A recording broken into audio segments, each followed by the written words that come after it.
So I found this document. It's from the Cornell Law Review. I'm not going to read anywhere near all of it, but I did highlight some different points that might explain some things. And now I'm talking about what might happen down the road if we think that evidence is coming out, that there's other suspects. Bryan didn't do it alone. Bryan didn't do it at all. And if there's going to be a plea deal. And it's interesting that the people who wrote this, one of them used to be on board with plea deals and had a case where the Alford plea, I'm sorry. He offered the Alford plea. He supported that, and then he changed his mind about that. So this says that several recent high-profile cases, including the case of the West Memphis Three, have revealed that factually innocent defendants do plead guilty. And more disturbingly, in many of the cases, the defendant's innocence is known, or at least highly suspected at the time the plea is entered. Innocent defendants plead guilty most often, but not always, in three sets of cases. So there's three main scenarios where someone who's innocent would plead guilty. And the first one is low-level offenses. So that doesn't really apply to Bryan. So that's like, I just will get out quicker, maybe lesser charges if I just say I did it and move on with my life, right? So that's one scenario. The second is where the defendants have been wrongfully convicted. They have to prevail on appeal, so they have to be granted an appeal, and then they're offered a plea bargain that will assure their immediate or imminent release. I don't know if that always happens. I think usually they'll say they at least deserve a trial. And then the third scenario is where defendants are threatened with harsh alternative punishments like the death penalty if they don't plead guilty. So that seems to be what happened in Bryan's case, right? So here's an example. These numbers are going to blow your minds. Listen to this. The number of felony prosecutions and the number of prison inmates more than doubled between 1978 and 1991. The increase in the number of cases was not accompanied by sufficient additional resources to handle them. For example, additional prosecutors. Thus, it quickly became generally accepted that the system could only process the growing backlog of cases by reducing the number of trials. To reduce trials, it was essential that more defendants pled guilty, and they did. So this is prevalent now and pretty much a standard practice. All right, we're going down here. Between 2008 and 2012, more than 96% of all resolved criminal cases culminated in plea bargains rather than trial. 96%, you guys. In 2012, 97% of cases that were resolved were settled through pleas. Only 3% being adjudicated in bench or jury trials. That's crazy. All right. So the current conventional wisdom. So here's their wisdom. Current conventional wisdom is that without the ability to dispose of the vast majority of cases through plea bargaining, the criminal justice system would collapse inwardly upon itself like a legal black hole. So there's the why. All right. So here's why this is happening. And You would think Bryan had some knowledge of that, right? Like he had to have known that. Okay, then there's part B. So the draconian sentences. So like giving like these harsh, super harsh punishments. So assuming that is correct and desirable, or at least necessary, that most defendants plead guilty, the most effective way for the prosecution to make that happen is to offer incentives to defendants to waive their right to trial. So we're gonna dangle a carrot, right, to incentivize you to take the plea. Like, this is a better deal. You don't want to risk trial. However, the rise in crime rates described above was accompanied by a political demand to get tough on crime. So they're arresting all these people. The system's overwhelmed. We got to get plea deals. Got to get people to plead guilty or not.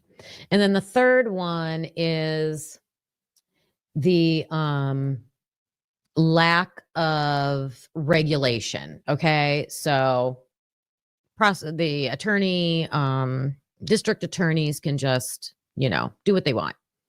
The system can operate in such a coercive manner because plea bargaining is, for the most part, an unregulated industry.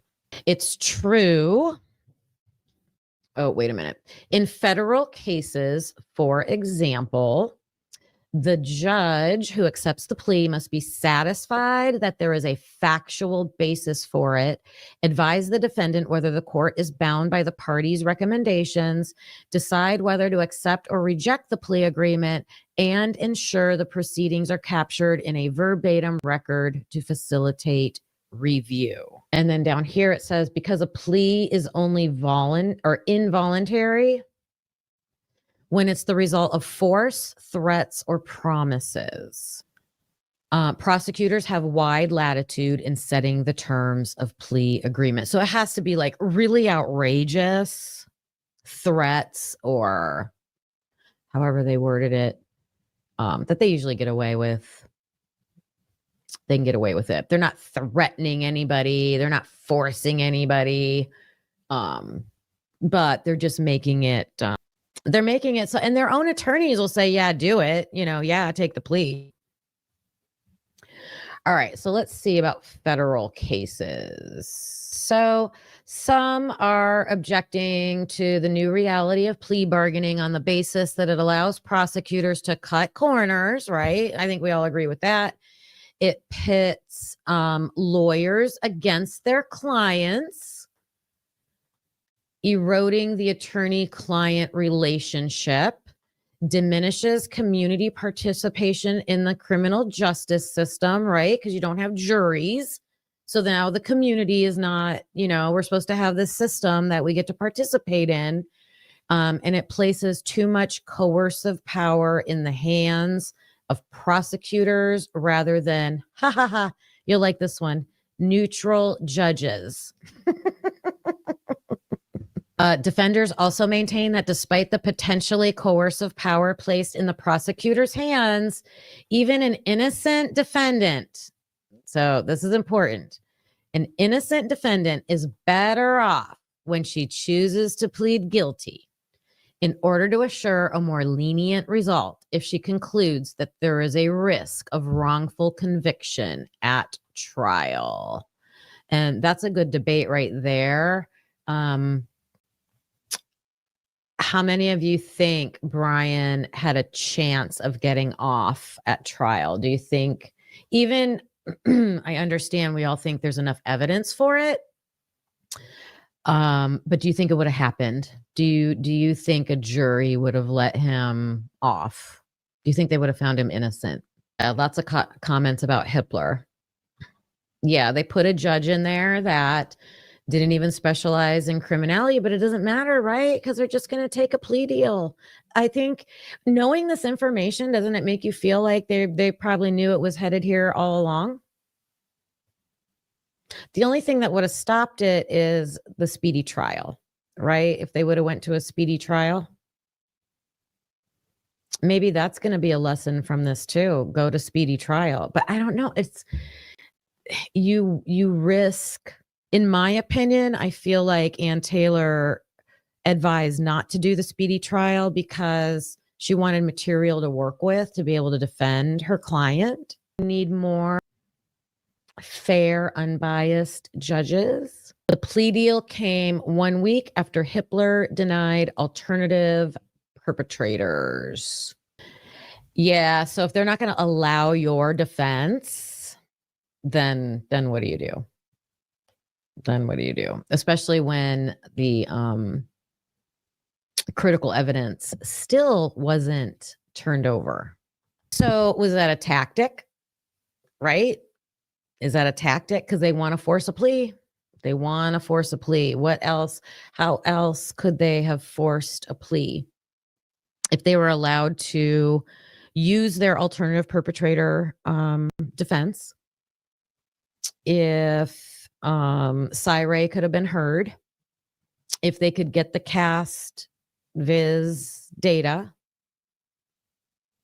they probably would have wanted to go to trial. And we're learning in this Cornell, I think that's a very prestigious institution, law review, that this is a standard practice in 97% of cases in the United States. So you can't deny that. That's data. So by allowing a defendant to choose whether to accept a plea bargain or take her chances or their chances at trial, the rational defendant, so the theory goes, will only choose to plead guilty if the chances of being found guilty are high, right? So, well, they'll only take the plea if they really think they're going to be found guilty. Therefore, according to this school of thought, even innocent defendants gain from plea bargaining. That is the weirdest statement ever. Even innocent defendants gain from plea bargaining. A further advantage of the plea bargaining system is said to be respect for an individual's autonomy, and that it gives the defendant some ability to control their destiny. Wow. Is that like gaslighting or what? If you're innocent and you are taking a plea deal, in my opinion, I think that only works with like super low charges, right? Low level felonies or maybe things like that, like getting off. Like maybe you could get a higher sentence, but you're going to get off on a lower sentence. You're not going to serve any prison time, things like that. That's how I'm hearing it. I don't know how you guys are hearing it. So Bryan was going to have a death penalty jury. They tend to lean guilty. Prosecutors put defendants in a pickle, having to guess and take a chance on the risk they want to take, and they know a lot of people won't take that risk and they'll just plead guilty and okay, bump, we're done. Another case off the books. Let's move on to the next one because we are in an overwhelmed system. Okay, so they're saying it's an advantage for the defendants, because they're getting to make their own decisions. Here's a good point. Okay. I even wonder, whoops, I thought I was making a box. I even wonder if, this is something that could be used. So this is a court case. Bordenkircher versus Hayes. Justice Potter Stewart's majority opinion defended the practice against a challenge based on the prosecutor's decision to increase the charges with unique severity against a defendant who refused to plead guilty. So they will work it until we're going to make it so impossible for you until you will plead guilty. Because if you don't, you're going to get this harsher sentence.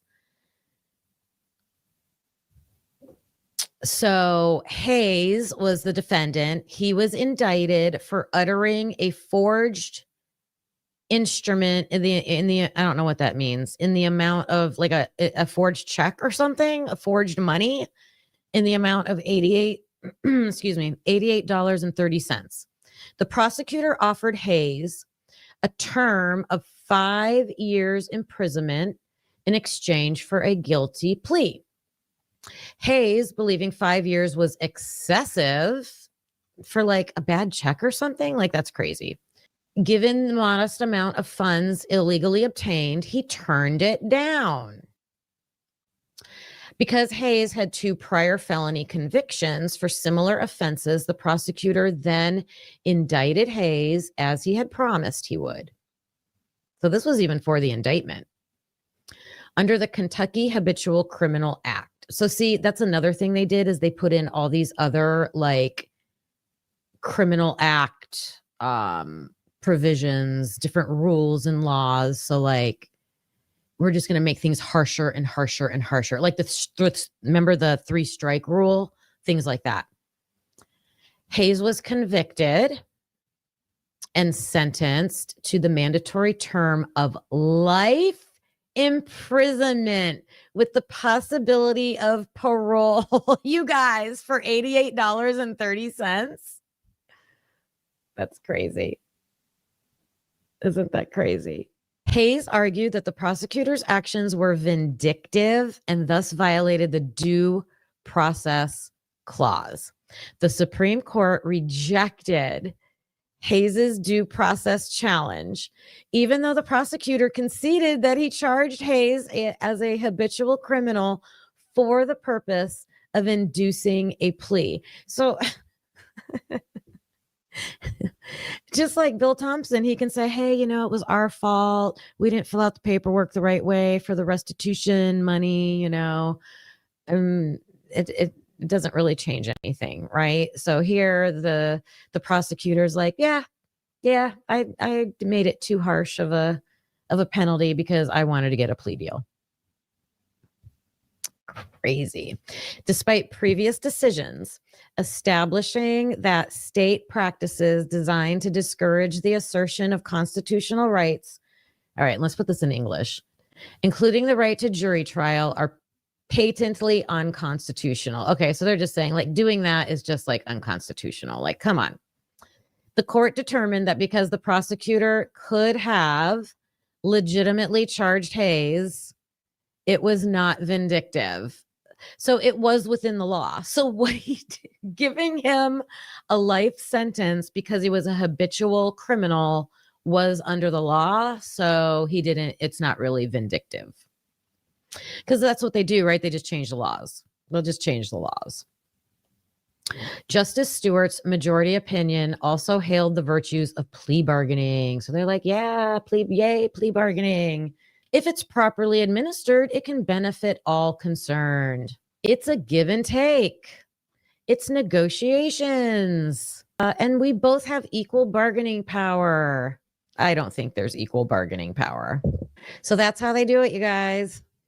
That's how they do it. But saying it is so, even if the Supreme Court says it, does not make it so. So in many cases, there's no true mutuality of advantage. So, you know, you can say it's good for the defendant, but that doesn't mean it is, right? Because they use these highly coercive practices.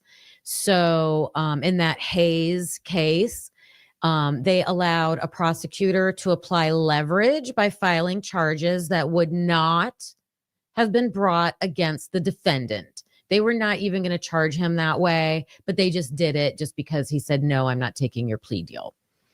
So that's almost like, you know, being vengeful to do that, right? The lack of advantage to many innocent defendants is exacerbated by the fact that prosecutors often offer the strongest incentives to defendants in cases where the evidence is weakest. Let's say that again. Where the evidence is weakest. It is necessary to do so to secure a conviction. So that's exactly what happened right there. We have weak evidence. So we are going to tell you we will take off the death penalty if you plead guilty. So this is not mutual because prosecutors can extract a guilty plea in almost any case, right? Any case. It doesn't matter if the defendant's guilty or innocent. We can just get a guilty plea. Many defendants, even innocent ones, are willing to accept a lesser punishment in return for avoiding the risk of a much harsher sentence. Okay, so what's the defense supposed to do about this? The reality is that the defense counsel can do little to protect their clients. To make matters worse, most defendants are represented by under-resourced, court-appointed counsel, often with extremely high caseloads, who have incentives to process cases quickly and almost always via guilty pleas. Now, I don't know if that's, I would not call Ann Taylor underrepresentation. I think Bryan had a good team, but I still think they tied their hands. They tied their hands by not making all the evidence available to them. They played hardball with them. Prosecutors have the undeniable upper hand. They can overcharge. They can use overbroad laws, exploit information imbalance, right? We have information you don't have. And they can wear down the defendant. Didn't you feel wore down listening to Hitler? Anybody out there wore down by listening to Hitler?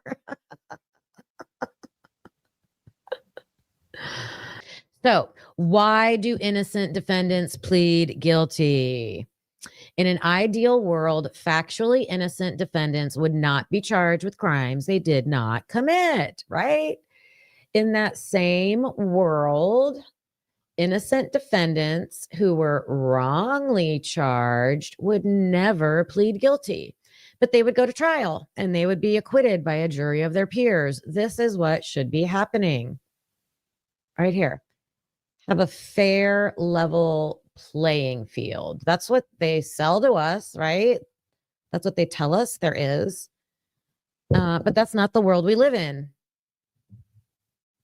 We now know, for example, due to the availability of DNA testing, there we go, DNA testing, that at least 29 individuals who pled guilty to crimes they did not commit served a combined total of more than 150 years in prison before their exonerations. So there are 29 people in the United States that pled guilty to their crime. They altogether served 150 years of their sentences until they were exonerated by DNA. That's crazy. They still pled guilty. They were innocent and they pled guilty. They were factually found not guilty. Why did they do it? All right, there's 3 reasons why. We already talked about if they have a minor charge, that makes sense, right? That makes sense. If they prevail during the appellate process. So innocent defendants who are wrongfully convicted and then win a new trial may plead guilty in order to secure their immediate or imminent release. So this seems like it's talking about people who actually went to trial and were convicted, but then they win an appeal. So I guess if you win an appeal, no matter what, just like the West Memphis 3, if you win your appeal, remember the prosecution's not going to want to go to trial probably. They never want to go to trial. 97% wants to have a plea deal, even with an appeal. So they'll offer a deal. So you could get out We won't have to have a trial.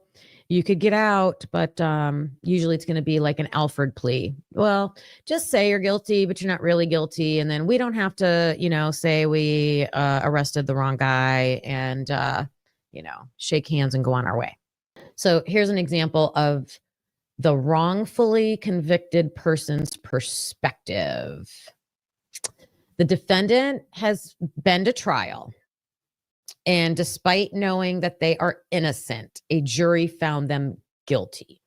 Okay, that's what happened with the West Memphis 3. It's not hard to imagine that such a defendant, having seen the criminal justice system in operation up close and personal, would be reluctant to roll the dice at a retrial. That makes sense. If you were already burned once by a jury, you want to go back to trial?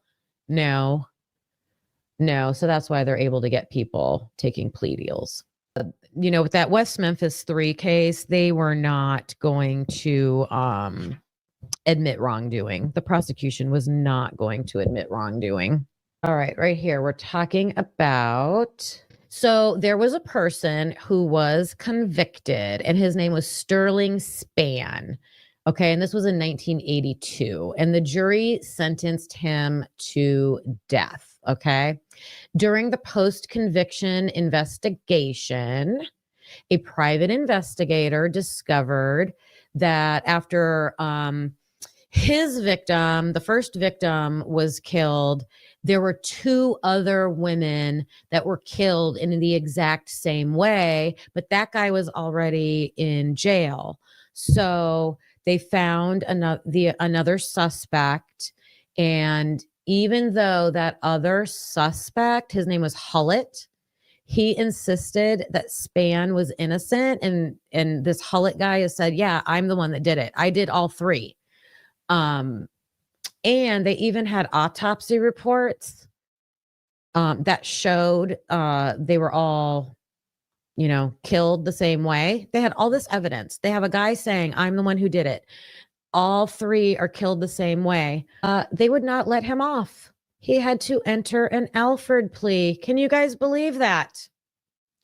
He spent 20 years on death row. He did get out on bond for 3 years because there was supposed to be a retrial. And then he decided to take the deal. And why do you think? I mean, clearly there was so much evidence for this guy. And he still took a plea deal. You have the person who did it. You have evidence of the person who did it saying, I'm the one that did it. No one else did it. This other guy didn't do it. And he still took a plea deal. I just think this is going to be such a hard battle. It's going to be such a convolute if it gets to this point. I think if we are hoping for a trial that's going to clear everything up, I don't know if that will ever happen. So this guy spent 20 years on death row, out on bond for 3 years. Listen to this. This is crazy.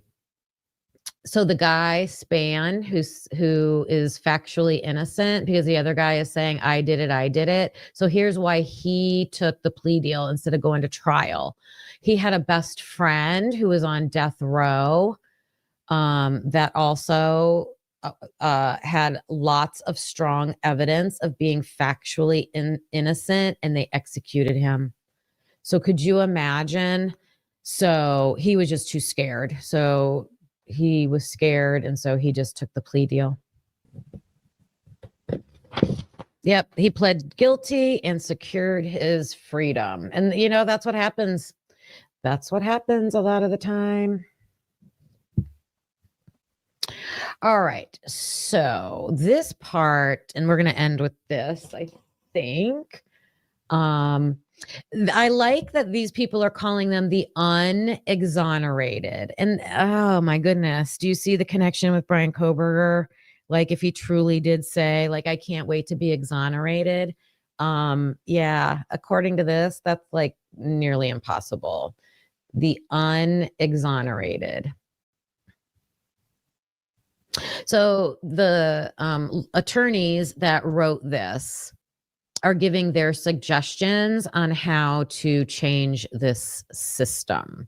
So here's some possibilities that they said could like help fix this. First, the criminal justice system could eliminate plea bargaining. Boom, just get rid of it. But then if they do that, they would have to hire like so many more attorneys and put so much more money into the system, because that's why they started doing it in the first place. Without the ability to bargain, prosecutors would be forced to charge more appropriately, at least in regard to the expected disposition of cases. So they're saying like an outcome of banning plea deals would be, well, we don't need this leverage. We're not going to say we're going to put you on death row because we want you to take a plea deal. We'll just charge you for what you should be charged with and go to trial and see what happens. And this is where it just talks about how one of the guys that wrote this about plea deals, he used to like plea deals and now he's like, no, the system's messed up. So another suggestion they have is to just get rid of Alford pleas, like get rid of those, which just goes along with getting rid of the plea deals. And then the third one is to actually require more supervision of the plea bargaining process. Right? Maybe prosecutors shouldn't be allowed to bump up the charges to scare the defendants into taking plea deals. So they're saying, on one hand, judges could be authorized to strike the death penalty as a potential punishment if the court thought it was being used only for plea extraction purposes. The authors don't think that will help, that would work. Even judges acting in good faith, it's difficult to overcome the information gap problem. Because they're saying like, how can you tell if a prosecutor is being coercive or not? I mean, I think we can tell, but. Then they're saying that there's a model that could be adapted. So this is, it's whether the prosecutor reasonably might have charged the respondent under the harsher act in the first place. That's like a guiding question. So when you look at the charges, when they're trying to get a plea deal, you could use that guiding question. Judges could. Would you have charged these charges in the first place? Or are you only doing this to try to get a plea deal? Lots of things you could do. Oh, here's Rule 11, you guys. Here we go. You guys are so smart. You guys were talking about Rule 11 in the chat. Okay. So rules prohibiting the withdrawal of guilty pleas could be relaxed. Rule 11 of the Federal Rules of Criminal Procedure, which is representative of the procedure used in most jurisdictions, states, after the court imposes sentence, the defendant may not withdraw a plea of guilty, or you call it nolo contendere. Nolo contendere. I just try to read that like, I don't know what language that's from. And the plea may be set aside only on direct appeal or collateral attack. Okay.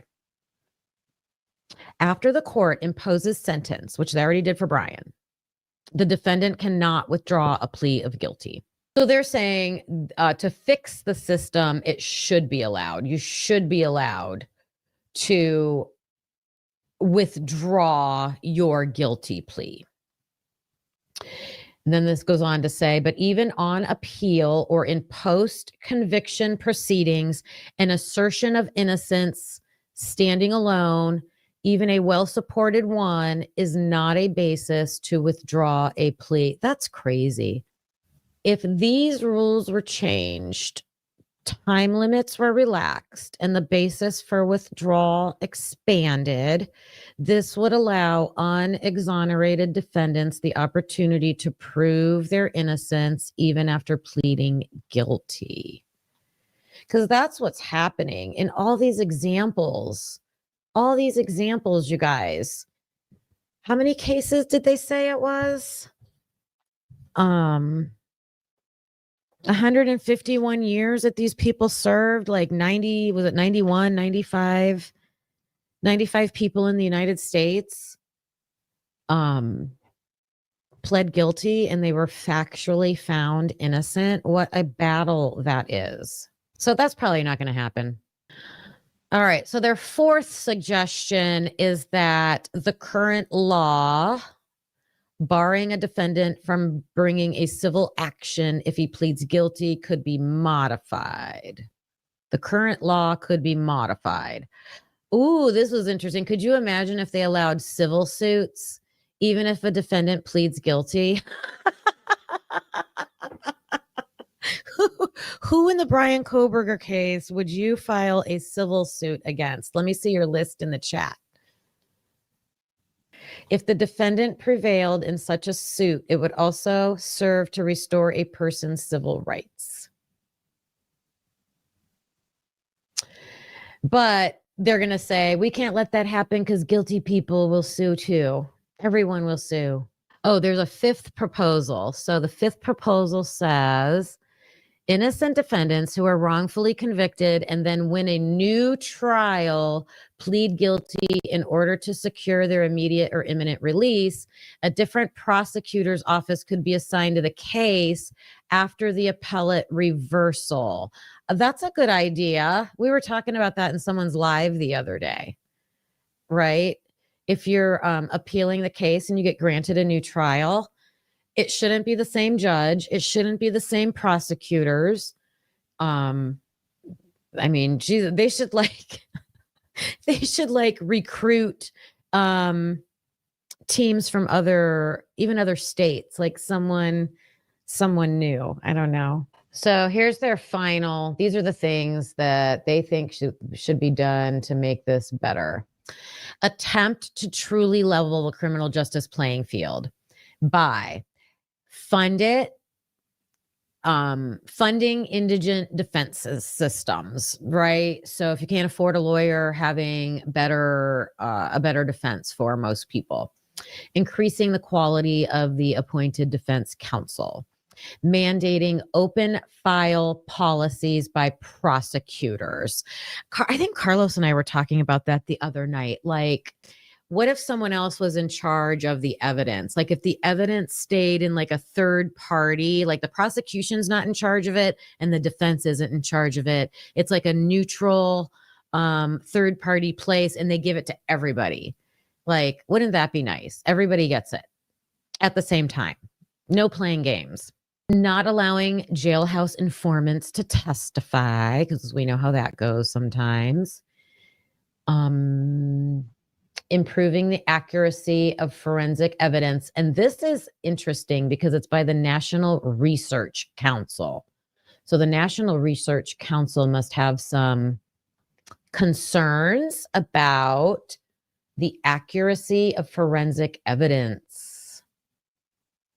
And I'm kind of seeing that with the way that they're writing the results in the reports that were just released with the DNA and the fingerprints. Like, was the sample even good enough to be used to exclude somebody, right? To include or exclude somebody. Like they couldn't even tell if the sample was good enough for that. Yeah, right, Brooke. We need people that will make this happen, right? If laws are going to change, we need Congress people that are going to get on board with that. And there are people out there. There are people out there that would be willing to fight for that.